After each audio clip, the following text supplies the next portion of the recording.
Well, thank you very much. It's a great honor to be with a friend of mine, a man who is respected all over the world, actually, but he's in charge of NATO. He's the Secretary General, Mark Rutte, and he's really done a great job. He was not too much involved when they weren't too nice to us in our recent little military skirmish, but he is a man that's respected by everybody. And Mark, maybe you'd like to say a few words. Absolutely. And a few things I want to share with the media, with you being here present. And it's about your leadership. First of all, about Iran. I really want to make clear how important it is what you are doing on Iran. This is, first of all, about the nuclear capability Iran was basically getting its hands on.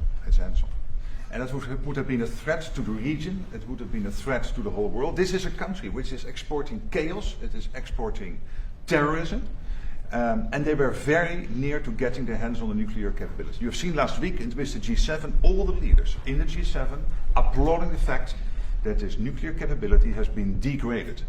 This is extremely important, and I just want to make this clear, because sometimes people think, why was this whole Iran thing going on? This is about security, about safety. This is the leader of the free world taking responsibility beyond the shores of the United States for the rest of the world, and this is what you did. I know there have been debates about whether your allies in Europe were with you enough. I just want to say one thing, which is sometimes... Yeah, but let me say one thing, which is, I know you think that, but let me... And I know about the, let's say, your irritation about that. But when you look at the numbers, 4,000 to 5,000 US planes taking off from bases in Europe in the 6 weeks this war took place, till the ceasefire took place mid-April. Bucharest, the airport in Romania, having to close. It had to close for commercial traffic because they had to make sure that you were able to send a tanker aircraft up in the air. So this is what I know. There have been isolated cases about which you are really disappointed, but generally speaking, your European allies have been there with you. I really want to make the point. 4,000 to 5,000 US planes taking off from European air bases. So that's about Iran.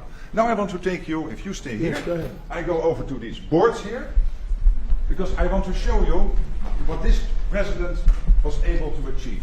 And I start with this chart. This chart is about the Trump trillion. The Trump trillion shows you the increase Europeans and Canadians are paying into defense since you took office in 2017. Right. Trump 45 plus Trump 47.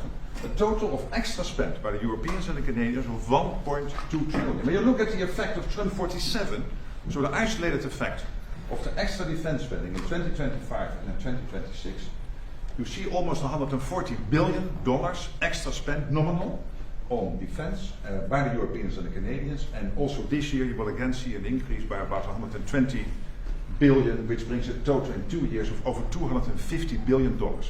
I can assure you this is because of Russia, because of the threat, but I'm also absolutely convinced that you, being President of the United States, being consistently pushing for something which since Eisenhower has not been achieved, which is the Europeans equalizing their defense spending with the United States, this is your evidence. Then, when it comes to jobs, look here. In total, 195,000 jobs being supported by investments. Investments from European companies into the United States, 83,000 jobs supported by that. 112,000 jobs created by the fact that Europeans are massively, about half of all their defense spending when it comes to defense industrial output is spent in the United States. 112,000 jobs. Last year they spent $54 billion on US defense industrial output. There is now an order catalog, an order backlog of $300 billion. So $300 billion of defense spending from Europeans buying this in the US over the next couple of years, which is already on the order book. Last year 54 billion, a total now order book of 300 billion, totally almost 200,000. These are real jobs, real people. Like you had yesterday when you spoke in Pennsylvania, the people behind you. But I want to say two things more, if you allow me. First of all, to get all of this done, we had to increase the defense industrial output. There is a big problem. The problem is that both in the United States and in Europe we are not producing enough. Our stockpiles have to be replenished because of the war in Ukraine and what we do there, and for all the other reasons. You have taken leadership here. Last week, you signed the Defense Procurement Act. You made it possible for companies to work together to be able, therefore, to ramp up their defense production. You have been very harsh with them a couple of weeks ago. I had one of them over in my office. Yeah, it was really harsh. I had one of them over in my office. He was still trembling. One of the CEOs. And I said, this is good. This is exactly what we need. Because we need this extra defense output. This is important for Europe. When I point at all these jobs, of course, also many jobs being created in Europe and in Canada, but again, almost 200,000 here in the United States, supported by all these investments. But it is about defense industrial output, and this is also what the Ankara Summit has to be about. The whole first day will be about defense industrial production, because we can spend as much as we want, but we need the interceptors, the missiles, we need the tanks, we need the artificial intelligence, etc., etc. And this is what you are doing that in the US, but also therefore putting all that pressure on the defense industrial base. And finally, you had the G7 last week. I think that was a big success. What you've seen there is that, yes, you are President of the United States, but I want to make this point. For me, you are first of all the leader of the free world. In 2 weeks in Ankara, you will have not 7 countries, you will have 42 countries, the 32 allies, US and the other 31, but also 9 or 10 other countries from the Middle East, from the Indo-Pacific. And they want to hear your lead. You will provide it, I know this. This is what you do in Iran, this is what you do in defense industrial output, on spending, and all of this. You being leader of the free world, and now we see it with Ukraine, the fact that Ukraine stays strong in the fight, that you still provide all the stuff they need, paid for by European and Canadian allies, fair enough, but very important for them to stay in the fight and all the other things the United States is doing. So I'm really looking forward to that summit. I know that Erdogan, the president of Turkey, looks forward to receiving his good friend Donald J. Trump. But I just wanted to tell this story because, ladies and gentlemen of the American media, this is important. This is your president, but also leader of the free world, taking the leadership role as is necessary. Thank you very much for this. Thank you very much. Any questions, please? Mr. President, after all this, you've been so transformative vis-a-vis NATO, and I think the Secretary General just stated that. You transformed NATO, the like of which nobody would have even thought that you could have done. After all that, do you still think that European allies, like you told me, treated you badly? And if so, what can they do to make things better? And to you, Secretary Rutte, can you confirm that all the thousands of flights, as you stated today and yesterday on Fox News, are in compliance with NATO treaties? Well, let me just say, he's been a friend of mine. He's a great guy, great leader, great Secretary General. Everybody respects him. And I appreciate your nice words, but you really have done a good job. And I think if anybody else were in that position, we wouldn't even be meeting today, to be honest with you, because we were let down. We didn't need help on this at all. We demolished them in literally the first week. But it would have been nice if they would have said, we'd like to help. We didn't even need it, but it would have been nice if they said that. They didn't say it. But as Secretary General, and he's the boss of the whole operation, he was, I believe if I would have called him, and I didn't bother doing that because I was doing individual countries just to take the temperature and see how they were doing. But I think if I would have called him, he probably would have found a way to help if we needed it. I feel, would have been a little bit different. But I was disappointed. I was disappointed with Italy. I was disappointed with the UK. He's now gone. And, he had a lot of problems. But we were disappointed with the UK. We were disappointed with Germany and France. We were disappointed with most of them. Spain is a horror show. Spain is terrible, even from your standpoint. I mean, they don't want to pay anything. They think they're in for a free ride. Spain is not a good group. Not a good group at all. But I have great respect for this man. And so we're going to be discussing what took place, and we'll see what happens. Thank you. Can I answer to your Yeah, second question? Because I don't have many disagreements with the President of the United States. Here I have slightly, because I do agree there is reason for disappointment, absolutely. But my argument is this. These are isolated cases. When you look at the overwhelm, take for example Germany. From day one, they delivered on their these are bilateral commitments, a bit of the techniques of this, but the technology, but these are bilateral commitments these countries are having with the United States, so this is not, strictly speaking, NATO. bilateral commitments, they all did what they promised to do. And this led to between 4,000 and 5,000 US planes taking off from Europe. I would argue it would have been very difficult to do Iran without having Europe as a power projection platform for the United States. But again, he's right. There is also reason for disappointment. It is a mixed bag. Well, the big question is, are they paying the 5%? They agreed 6 months ago when we were together to pay 5%. And for the most part, they're not paying. Well, when you look at the numbers, take for example Germany. So we agreed they get a couple of years to get there because you cannot spend it in 1 year because you have an absorption problem. But Germany, for example, You can't. Germany is doubling its defense spending between 2021 and 2029. They will spend over 150 billion by 2029, which is staggering, more than the French and the Brits combined even. Take the Dutch, and Poland and the Baltics already there. Countries like Denmark really stepping up. So and the Nordics. So it's a bit of a mixed bag, but most of them are doing it, and the alliance is so much stronger because of this man. Are the sorties in compliance? Please, yellow dress. Thank you, Beth Turner from GB News. You mentioned that our Prime Minister has got one foot out the door. The new guy's coming in, Andy Burnham. What do you know about him, Mr. President? And what does he need to do to improve the relationship between our two countries? The new incoming Prime Minister, Andy Burnham. I don't know anything. I see that he was, I guess, the mayor of a town. I hear he's extremely liberal. Extremely. So that means he probably won't open up the North Sea. You know, I gave Keir Starmer some pretty good advice. I said, open up the North Sea. Go to Aberdeen, which was the hottest city in the whole continent. It was the oil city. It was the oil of Europe, and they closed everything. It was terrible. I saw it before my eyes, and I couldn't believe it. The North Sea is loaded.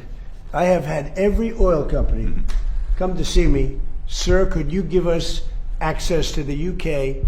We would do anything to drill in the North Sea, and they haven't even found what's there.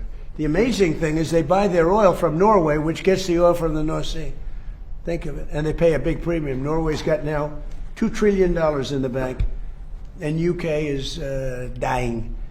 So they should open up the North Sea. It's an easy one. And a lot of good things are going to happen. It's among the greatest fields in the world. Peter? President Trump, great night for Democratic Socialist candidates last night. In the New York primaries, they swept and knocked out 2 incumbents. You're from New York.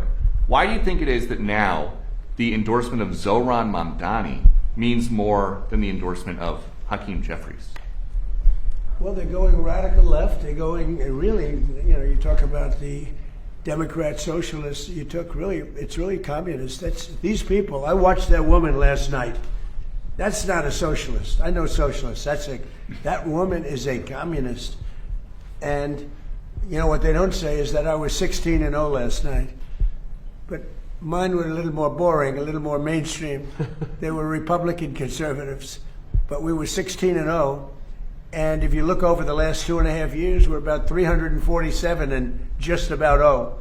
That's pretty good, but nobody writes that. But he picked 3. They won. They beat a guy named Dan Goldman, who's a loser. He was one of my prosecutors, one of my many prosecutors that they used on me. Dan Goldman, not a good prosecutor, fortunately, but he's now looking for a job. I was very surprised to see, because he's a pretty liberal guy. When they go more liberal than Dan Goldman, they're really into Never Never Land. Does this tell you that the Democratic Party's 2028 nominee will likely be, or could likely be, a Democratic Socialist? Well, it should make it easier for Republicans, because most of the nation is composed of sane people. They don't want to, if you look throughout history, go back thousands of years, you've always had socialism and communism by different names. It's never ever worked. It's not going to work this time either. Yeah, please, go ahead. Thank you very much, sir. As a Turk myself, Whose phone is it? Don't worry about it. Who's calling you? As a Turk myself, I can tell you with great confidence that your presence in Ankara is eagerly anticipated. What's your message to your great friend Erdogan and the Turkish people? Because you're going to be there in less than 2 weeks. From Turkey? Yeah, I'm a Turk myself. Well, And I like him. He's a friend of mine, and he stayed out of the war. You know, he was a prime candidate to go into the war with Iran, maybe on the Iran side, because he's not a big fan of Israel, as you know. And I asked him to stay out. He stayed out. And you know who else was great? Was President Xi of China. He could have come in. He gets half of his oil from that area. You know, I could see him wanting to, and I asked him to please stay out, and he did. We did a good job, but he stayed out. Erdogan's a great leader, very strong person, great military, and I asked him to stay out, and he did, and so did President Xi, and frankly, so did Putin, if you really look. But you could say that Vladimir has some other things to focus on. But they all stayed out. I mean, it was pretty amazing. People were surprised. And I think that Erdogan look, he loves Turkey, right? He's doing a great job. He loves Turkey. I love the U.S., but he loves Turkey, and he's doing a great job. He's a respected man, a respected leader, and he's been a friend of mine. Now, I shouldn't say that, because guys like Peter will say, oh, he likes Erdogan. He likes Erdogan. No, Peter won't. Peter doesn't. Some of the others, let's say. But Erdogan is a strong man, but he's been everything I've ever asked him for, he's done. Mr. President, Mr. Secretary General clearly pointed out that allies want to do defense business with you, and Turkey is definitely one of them. They want the F-110 jet engines, and they want the F-35 fighter jets. Are you going to Turkey with a big gift bag for Erdogan? So, yeah, I think so. Look, he's a member of NATO. Some people don't consider him so, but he really is. He's a strong member of NATO. Yeah, I'm going to probably do something that's going to make him very happy. And Turkey has Tell him a hello, huge, right? Tell him hello. He's a good man. And Turkey has a huge defense industrial base. 3,000 companies working all over the alliance, also here in the United States.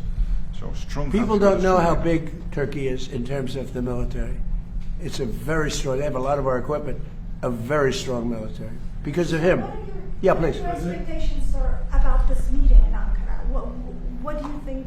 Well, except for the fact that it was being held in Turkey by President Erdogan, I don't think I would have gone to it. You would have come for me. But I might go for it. You're right. I mean, I wouldn't have gone for, what we went through over the last 2 months with, the various countries. But you're probably right. I would have gone for you. But I would have not gone for most people. But he called me up. He said, please, I have it in Turkey. You got to be there. The United States has to be there. And so I'm going out of respect to President Erdogan. Mr. President, what do you want the allies to do more than what they are doing right now? Do you Just have be an loyal. ask? I just want their loyalty. We don't need their money. We don't need anything. We have the most powerful military in the world by far. But I just want loyalty. We're so loyal to them. We're always fighting for them. We have thousands of troops all over Europe. In Germany, we have 50,000 troops. And then you want give us a little nudge, give us a little kiss. We don't want much. And they say, no, we can't do it. We're paying hundreds of millions of dollars for the troops that we have in Germany, the troops that we have in UK, the troops that we have all over Europe. I will say Poland was very good. I endorsed him, and he won. By the way, many people that I endorsed outside of the United States won. You know that, right? Do you know we had a big win yesterday with Colombia, a favorite place of Marco. Marco loves Colombia, but no, I endorsed a man who was, at the end, and he won. But the same thing in Poland. He was number 10. I endorsed him. I didn't like the man that was the president at all, and I endorsed him. He was a fighter, a big fighter, a good fighter, and I endorsed him. He came from 10th place and he won, and they say it was the biggest upset in Europe in 50 years for a major election. And you know what? He's going to be a great president of Poland. Mr. President, but we have many people, South America, but we just the other day, we endorsed somebody that El Tigre. They call him El Tigre because he's tough. He's another fighter. I like fighters again. Mr. President, you like but winners. He won. Mr. President, you like winners. Do you think President Zelensky is winning right now? You famously. Well, he's doing pretty well. Look, no matter how you look at it, he's doing pretty well. He's holding his own at least. A lot of people dying on both sides, but I think he's doing pretty well. You gotta hand it to him. Can I ask you? Look, you have to say he's courageous. He's got great equipment, but he's got great men. He's got fighters. And can I ask you one other question? Yeah. Have you seen the report into the Minab school attacks? Could you tell us? I have not seen it, no. Why not? At some point, well, It's I been have, published. I have to wait for it to be It's been complete. complete. I don't know that they're ever going to solve that problem. And you could ask Pete, but I don't know that they're ever. They're going to say it was one of our missiles. Pete, I don't know that they're ever going to solve that problem in terms of whose fault was it, because there were missiles flying all over the place. So you won't accept And it's blame? horrible what happened, but there were missiles flying all over the place. And somebody said it was our missile. Well, maybe it wasn't our missile, but I've seen nothing to lead me to believe it was. There were plenty of missiles being flown by other people. What do you think, Pete? Well, Mr. President, we've taken the investigation very seriously, and when the appropriate time is right, whatever that outcome is, that'll be the time to divulge. And do you know what the I results mean, if of the you come up with the investigation right is? answer, I don't think it's going to be us. I don't think it was us. There were a lot of missiles being fired at that time. Yeah, please. Mr. President, you just had a colourful lunch on the Senate, did. in the Senate. Would you be open to a compromise measure that had provisions of the SAVE Act into a reconciliation bill? Not really. No, the SAVE Act should be, there's no compromise. It's voter ID, it's proof of citizenship, and it's also the mail-in ballots. We want mail-in ballots for the military if they're away. We want it for people that are ill or people that are in some form handicapped or have a hard time, or people even that are on vacation. I'm open to that. But mail-in ballots, you have to vote because we have a lot of rigged elections. And would you veto the housing bill? And then we added in men in women's sports is a no-no. No men in women's sports, and no transgender mutilization of our children. These are 99% issues, and we have to do it. We have to protect. Look at what's gone on in Los Angeles and California. The vote still hasn't been counted. What's it, 2 weeks now? It still hasn't been counted. And I don't know Spencer Pratt, but I watched him, and he was doing really nicely. All of a sudden, he's out. And I said he was going to be out because he was doing well. And then a week later, they started saying, oh, he's starting to lose favor. He's starting to lose. I said, they just rigged the election. And they were going to do that with Steve Hilton. He's a good man. And I asked the U.S. attorney to go look at their votes. And as soon as I did that, they announced that Steve Hilton would be a finalist. So, no, we have rigged elections. Now, in my case, I made it too big to rig. Remember the expression, too big to rig? But we have rigged, and we have to have voter ID. If we don't have voter ID and proof of citizenship, but basically it's the Save America Act. Everybody wants it. Everybody is it, including Democrats. 87% of Democrats want it. Not the leaders, because they want to cheat. Their policy is so bad, they're unelectable. Would you veto the housing bill if it came to your desk, sir? Would you veto it? About what? If the housing bill that you didn't sign today, if it came No, to your I desk... said I'm not signing the housing bill. I want to see what happens with Save. Look, the housing bill is housing. I made billions of dollars with housing. I know housing better than anybody, maybe anywhere. It's all about the interest rate. Lower the interest rates, you can have all the housing you want. But you have to understand, I don't want to hurt people that own houses too. These people, for the first time in their lives, they have valuable houses. They become rich. I don't want to hurt them either. Sir, What you want to do is what good for everyone? Get the interest rates down. We have this numbskull that was the head of the Fed before, and he's a stupid person. And we call him too late because he was too late with the interest rates all the time. We need low interest rates. Low interest rates will solve everything. We'll solve that. Now, despite that, we're doing well with housing. But where we're really doing well is oil is plummeting and costs are coming down.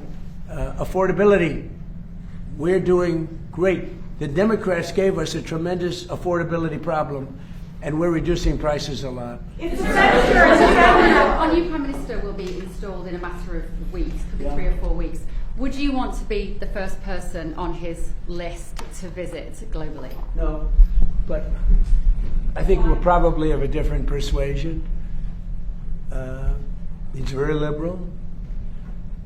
But, I got along well with Starmer. I disagreed with Starmer. I said, you have two problems, immigration and energy. And crime, too, by the way. Crime. You have a terrible mayor of London, by the way. I don't want to cause any problems, but your mayor of London is grossly incompetent, a bad person, and a horrible representative for your country. You know that. That's why you're smiling and laughing, and it's true. But you know that. The mayor of London is a horror show. But you have a crime problem. You have an immigration problem. The immigration helps cause the crime, by the way. And you have a tremendous energy problem.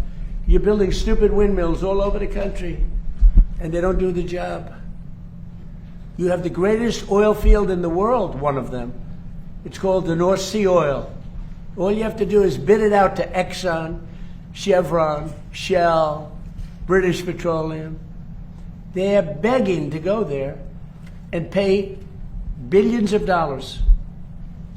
And because the left is so crazy, they don't want the money. And the country is losing, I mean, your country is going to go bankrupt. Think of it, you have one of these, now most countries don't have that. You have the North Sea oil, and you have the best part of it. Think of it, you go to Norway, who doesn't have the best part of it, and you give them, and they have $2 trillion in the bank. You know, they have $2 trillion, maybe more, because the UK pays them all this money, and others. But you have one of the greatest fields, and I told this guy 15 times, and he wouldn't do it. I said, you're going to lose your prime ministership. And he did. In fact, I called it about 3 days early, right? Remember I said he was leaving? I wonder if that nudged him out. Mr. President, on Iran, sir, would you block a final Iran deal if it included any kind of fees on shipping or maritime activity? It would be unacceptable to me. Because we have numerous straits, and if you did that for them, you'd have to do it for other people. You have other straits. I wouldn't allow it there either. Yeah, it would be a game changer. And have you made progress on munitions building in Europe? That's obviously something. Yeah, we always make progress. Some of the countries that he represents are as good as him. He's great. They're lucky they have him. They're lucky they have that guy. And the production. Okay, behind you. How do you think that Congress voting to end the war with Iran, even in a non-binding way, impacts your negotiations with Iran? So we're doing great in our negotiations with Iran. Right in the middle of one of the key things, which we're going to get anyway, we have breaking news. The Senate has voted that they'd like Trump to stop the war. So Iran sees that and they go, what's that all about? Now, you know it's meaningless, right? But I had lunch with them. We had 4 Republican senators and all Democrats. You know, Democrats, they want to lose the war because they're stupid. That's why we call them Democrats, you know. I no longer use the E. I've changed the E into a U. We call them Democrats. They're dumb. Their policy is so bad. That's why they have to, they are opposed to the Save America Act because they don't want voter ID, they don't want proof of citizenship. You know why? Because they have to cheat. Their policy is so bad that if they don't cheat, they wouldn't win an election. They're phenomenal cheaters, and they stick together. But you know, the people, the Democrat people, are 87% in favor of the Save America Act. Thank you, Mr. President. Last night, of course, you know, as Peter pointed out, we saw the Mamdani back candidates win in Jeffries and Schumer's backyard. You told me in October that Schumer was gonzo and that Mamdani was the leader of the party. Does the last night's results affirm that assessment? And well, Schumer's lost his way. He's become essentially a Palestinian. I think it's the greatest transformation of a political position I've ever seen. Chuck Schumer, who was a strong supporter of Israel, and he's become 100% Palestinian. In fact, I've asked for a beautiful, beautiful silk outfit to be sent in the Palestinian tradition. I'm going to send it to him as a birthday present. Now, it's the greatest transformation of a political ideology I've ever seen. Chuck Schumer is Jewish, and he was a strong supporter of Israel. Not that strong, because he let the Obama, even though he was opposed to it, he let the JCPOA get through.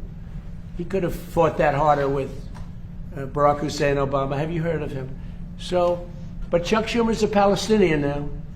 Sad. And Yeah, do please. Democrats have a problem on their hands now that, Obama and Mamdani, they're two true leaders, neither of them can run for president in 28? Well, Mamdani was here, as you know, twice. And he's a very nice guy. He's a charming guy, good-looking guy. We talk, but you can't raise taxes on people where you force them to leave your state or your city, and they're leaving and they're going to Florida. Most of them are going down to Palm Beach and Miami. They're just leaving. And they pay 90% of your taxes. And I keep wondering, how are you going to do this? Every day you read about somebody that's leaving for Florida, mostly Florida, and other places, but they're leaving. You can't put estate taxes on that are so high that when a loving father or mother dies and they leave it to their beautiful child, the child is supposed to pay 50% tax. That's on top of federal tax, right? So basically you're leaving them nothing. What you're doing is you can be liberal, you can be anything. It's common sense. You're forcing people to leave. And these are the people that pay the taxes. They pay 90% of the taxes, and they're leaving New York, and they're leaving California too. Yeah, please. Yeah, thank you very much, Mr. President. You said yes to the jet engines, but you're a very direct, very straightforward, no-nonsense man, as you're known in Turkey as well. What needs to happen for the F-35 deal to be finalized? What do you need to see? Why don't you answer that question, JD? I want to give you an easy one. Okay, That's an thank you, easy. sir. He's done a great job over there, by the way.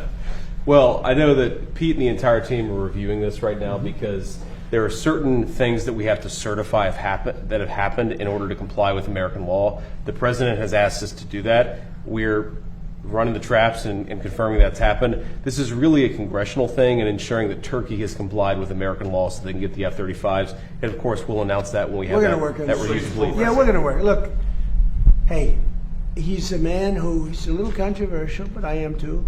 But I know him. I think he's a very good person. He's helped us a lot.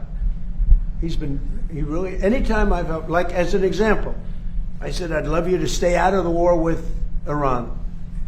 That's a natural for him, right? He stayed out. I like him. A lot of times when they have a problem with Erdogan, they call me and they say, would you talk to him? They'll call me. They'll say, could you do me a favor and talk to him? You have a question in the back? No, yeah, in the back. I love your questions, but you ask it out. Thank you, Mr. President. Thank you, Mr. President. Earlier today, you instructed your Department of Justice to do an investigation for oil companies that you said gas prices were not coming down quick enough, and you are concerned that there is price gouging going on, taking advantage of the crisis. Sir, can you elaborate on that? So it's ExxonMobil, it's Chevron, it's Shell, it's BP, it's a lot of them. The gasoline or the oil prices have come down so much, and we are not seeing anything at the pump by comparison to what it should be. We should be, in my opinion, at $2.25 right now at the pump. And we're higher than that. And we are doing a big investigation on it, yeah. They're not reducing the prices commensurate with what's happening. Look, we are sending out, think of it, 19 million barrels came out yesterday. That is a flood. That's like a gusher. That's an oil gusher. And they should be much lower, the gasoline prices, which really is what people see more than anything else, but for their car. But the gasoline prices should be much lower at the pump. And the oil companies are possibly gouging. I hope they're not, otherwise they're going to be in big trouble. They're going to be in big trouble. We're not going to play games. Mr. President, have you spoken to them, sir? Have you spoken to the oil executive today about this? I told them, don't gouge our people. Mr. President, there's a report that you're going to present the World Cup at the final. I am. Well, I've been asked to by soccer, by football, by Johnny. Johnny's done a great job. By the way, how hot is this? And the Dutch are doing very well. How hot is it? You're doing well. We're doing very well. Yep. Maybe we'll play you in the finals. No, but how hot? And I'll have to beat it. How hot has it been? Yeah. It's been great. They came to the United States, which isn't a big, as they would say, football, but we can't because it's too confusing. We say soccer, but it's not a very big at that. And This is the biggest they've ever had. They've never had anything like it. The numbers are bigger than any number, and there's great spirit. There's tremendous. The Dutch spirit. king and queen. I think Johnny has done a fantastic job, and yes, he has asked me to hand out the cup. And will the fencing around the reflecting pool be down by July 4th, or is that going to be... The pool? Yeah. It's in great shape. No. Ready? Thugs. They just told me a little while ago, 6 have been arrested, and like 6 or 7 are under investigation. They have pictures and everything else. They went to the bottom, and it's not a paint job. It's very expensive. It's not rubber, but it's like rubber. And they went down with probably a box cutter or a very sharp razor of some kind or a knife. And they cut, and then they started ripping it up. You know why? Because they're sick people. And then the side of the pool, right at water level, they took razors and they started cutting this, very expensive stuff. It's incredible stuff. It's beautiful. And it was and it's still beautiful. But we have one area where they cut it. It's still holding. It's not leaking. But they heard it. So in about maybe after July 4th or maybe before, I don't know, we'll let a little water out because it's at the edge. They'll cut it, they'll replace it, and it'll be as good as new. But these people should go to jail for a long time. There's a statute that I signed when I had my first term, that if you do anything to hurt statues or monuments, fountains in Washington, D.C., or federal fountain, it's actually federal all over the country, but you go to jail for 10 years and there's no shortcuts. In other words, it's not 5 years for good behavior. It's a very tough statute, and so tough that it really hasn't been used very much over the years. But I used it when they had a problem in Washington where they were trying to hurt, the sickos were trying to hurt things, and I announced it. As soon as I announced it, read it, announced it, and I said 10 years for anybody, everybody dropped what they had, including ropes. They had ropes. They were tying ropes around Thomas Jefferson's head, Andrew Jackson right up there. They had a rope around his head on that incredible statue outside. As soon as I invoked it, everybody left. That's still in play. They could go to jail for 10 years. They better be careful. They have a gash on that beautiful pool. It's a reflecting one. This is a very expensive material. Then on top of it, we did a much bigger job than we said we were going to do because we did all the outer areas and everything. We did a beautiful job. It's like a piece of glass. And for some reason, this disturbed the radical left lunatics. One of the guys, he's a member or a big payer to Act Blue. He's a big Hillary supporter. He's a big supporter of Sleepy Joe Biden. This is a very political thing. But as I understand it, 6 are under arrest. This was pure vandalism. It's an amazing thing that we did. Don't forget, it hasn't worked properly since it was built because it always leaked in 1922. So it was built in 1922. So that's 100 years more ago. It's never worked properly. I always say it had great potential. And I said in my first term, I'm going to do something. So Biden and Obama, between the two of them, spent over $100 million. It was a disaster. Obama, because of the environment, took the water from the Potomac, and it was horrible. It was bad. I don't want to have to tell you what happened, but it was really bad. You can read about it. Biden, he didn't have any idea what the hell they were doing because he didn't know what anything was happening. But they spent over $100 million. We spent 14 or 15 and a lot less than that because a lot of these people work for the Parks Department anyway, so they're going to work. So I would say a lot less. And we put a great surface on. This is a world-class surface, and it looked beautiful. But they came in and they cut it, and then they grabbed it and they pulled it up. That's why it's all ripped. And who would even think of that? They're sick people. So I think they're in big trouble. But here's the bottom line. We temporarily patched it, even though we stopped the leak. It's so good that it with all that damage they did, it's not leaking. And it looks really beautiful. I just had pictures taken. It's reflective, it's beautiful, like it did a week ago. And then we're going to let a little water out because you have to let the water out to fix it.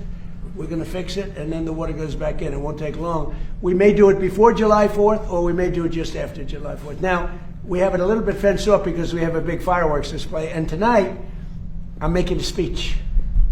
And people like my speeches. But I guess we're going to have a lot of people over there. But tonight, we're going to have a lot of good entertainment. One of the greatest opera singers in the world. We think he's great.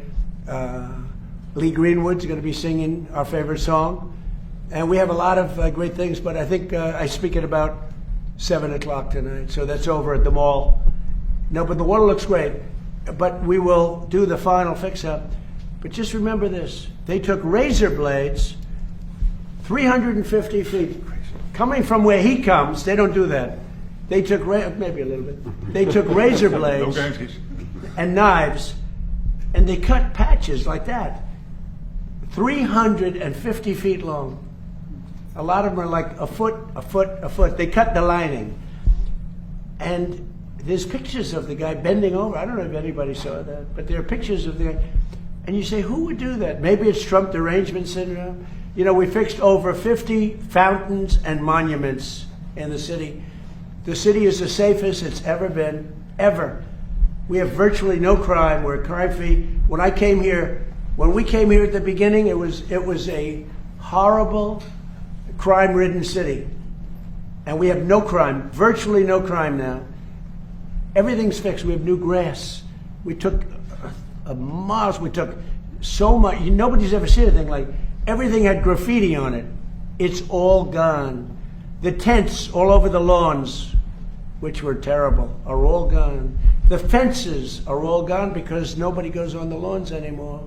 But we fixed those. You know, grass has a life just like people have a life. And we fixed the lawn, and it will be fixed. Now, one of the other things they did a job, around the reflecting pool, we have a huge field of grass. They poured acid on the grass. The same people, I guess. They poured acid. So that's in the process. It killed, acid kills grass quickly. So that's being fixed. But the reflecting pool is great, and it's going to look beautiful. It's so sad to see what they did. And then the fake news tries to say, oh, well, it didn't work. Of course it worked. Everything I do does work. What I do works. What I do best is build. And we fixed, I think it's 52 fountains. All over the city they're talking about it. But you know the biggest thing is we have one of the safest cities. If you would have come here 2 years ago, you had a good chance of being mugged, although you're a very big guy. They would have mugged him up. They would have beat the hell out of him. He would have said, I'm never going back. Now you can walk with your beautiful wife. You can walk with your friends down to a restaurant. You know, we were losing all our restaurants. Nobody wanted to go out. Even if you got into the restaurant, they'd rob you when you were in. Now you can't get into a restaurant, but the restaurateurs are opening restaurants all over the city. I'm so proud of it. Also, Memphis, take a look at Memphis. Take a look at in Louisiana. Take a look at what's happened. What we've done in Louisiana with New Orleans is incredible. The Governor Landry, called me. They just had Mardi Gras. He said, it's the safest Mardi Gras we've had in 75 years. It's great. We've done a good job. And you know what? In Chicago, they had many murders over the last week. Many. I could make Chicago with this group of strong people. They're strong people. That's okay. You know, one thing we got from the Supreme Court, we have merit. So if you have great students, great marks, great scores, great boards, you get into a good college. If you're bad, you don't get into a good college. In other words, it's based on merit. Tough decision for them. But that also applies to the military. We have tough people in the military. And the National Guard has done an incredible job in Washington. And my people have done an incredible job. So if you look at Memphis, crime is down 78%. I have a friend from Memphis, he was going to leave. And he called me, he said, I've never seen anything like this. It's like a different city. And also in New Orleans, it's like people can't believe it. I could do that for Chicago. I'd love to do Chicago because Chicago's potentially a great city, but you're going to lose it. It's got to be done. And you know, we do something much more than they can do because we take people out and bring them back to the country from where they came. where they came out of jails, where they're drug lords and drug dealers and people from mental institutions. And I'd love to do it in Los Angeles. And I'd love to do it in New York City. I love New York. I'd like to see, they had a lot of problems in New York over the last couple of weeks. If we were there, they wouldn't have any of those problems. And we removed the bad people from those cities so they never come back. Now, some liberal people probably don't like the sound of that, but 92% of crime is caused in these cities is caused by 2% of the people. I love that number because it's easily solved. Think of that. 92% of the crime in Washington was caused by 2% of the people. We moved out almost 5,000 career criminals and people from other countries. And Washington now is one of the safest cities, I could say on the planet, but let's just say in the US. And it's beautiful now. The reflecting pool, but we have 52, I think it's much more than that. It's going to soon be more than that. You see them opening up, and my team has done an unbelievable job. Doug Burgum has been great, Department of the Interior, and his people.